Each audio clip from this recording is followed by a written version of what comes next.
रउआ रहनी तो हमरा के कितना प्यार करत रहनी, कितना दुलार देवत रहनी। अब हम जब रउआ चल गइल बानी हम सुखर अचार खान हो गइल बानी। लेकिन जब रउआ जात रही तो हम एगो बात कहले रही, याद करी।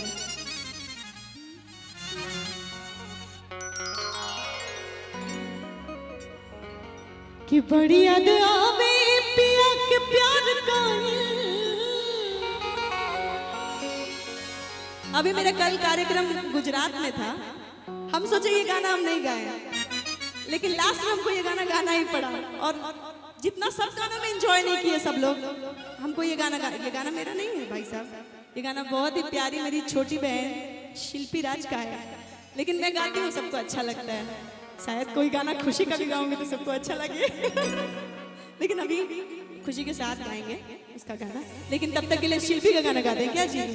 कि बड़ी याद आवे पिया के प्यार का।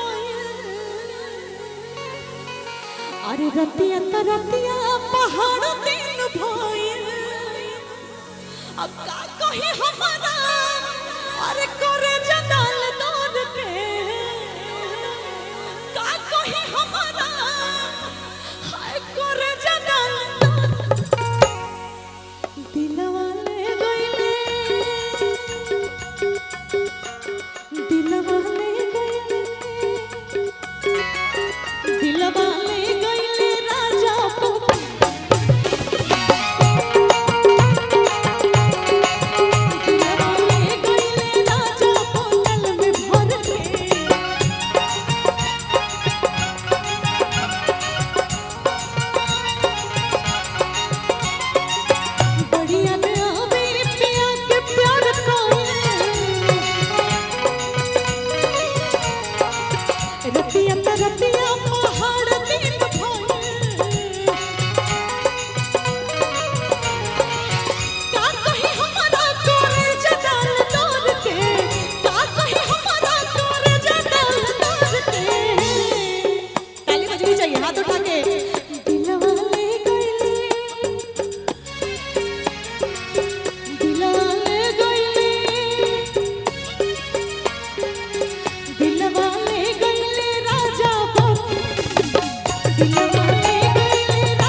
हर पत्नी करती है, मैं उधर जाऊं तो आप जो सीटी मारने वाला तो रखे हैं उसका हम क्या करें जी?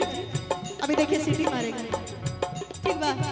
हाँ अच्छा, आप लोग भी हैं, नमस्ते प्रणाम। आप सबका भी शादी हुआ होगा, कितने लोग के पति बाहर काम करे ले? पति मतलब समझ रहे हैं, दुल्हा। कितने लोग के दुल्हा बाहर काम करते हैं? नहीं बताइएगा, पर्सनल बात है, चलिए कोई बात नहीं। अच्छा, आप लोग कितने लोग हैं जो बाहर जाके काम करते हैं? दिल्ली, गुजरात में, कलकत्ता उलकत्ता, बस कोई बात नहीं। तो पत्नी कहती है कैसे जाए के पेरिया दुआरिया के छेकनी, अरे फिर कबोई बला से पूछनी,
गौना करके हम गई नहीं तो ये ठंडा के दिन, अभी ठंडा आ रहा है ना जी, किसको किसको ठंडा लग रहा है?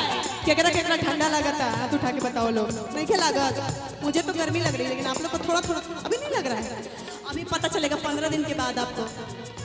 15 दिन के बाद जब ऐसे खड़ा होइएगा ना कार्यक्रम में कि खेसारी लाल जी आयल बड़े तनी से कमर हिलाएंगे तब ठंडा लगी तब बुझाई, लेकिन कोई बात नहीं।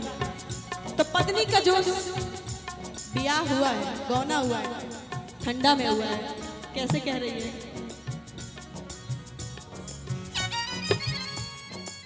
सरद के दिनवा में गौना करवाया,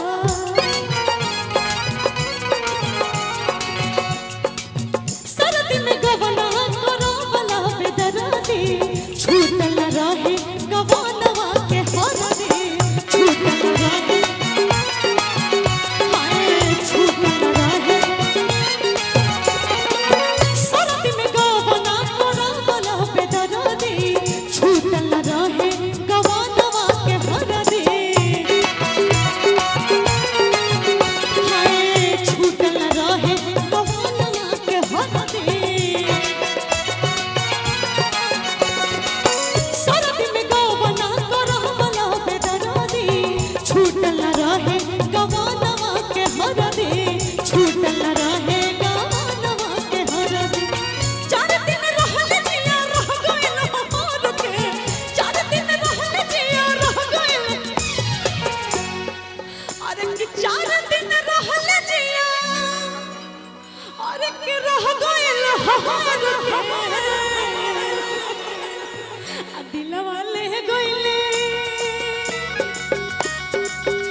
आप लोग को नहीं लगता है कि लास्ट में एक बार ताली बजाना चाहिए जैसे सत्यनारायण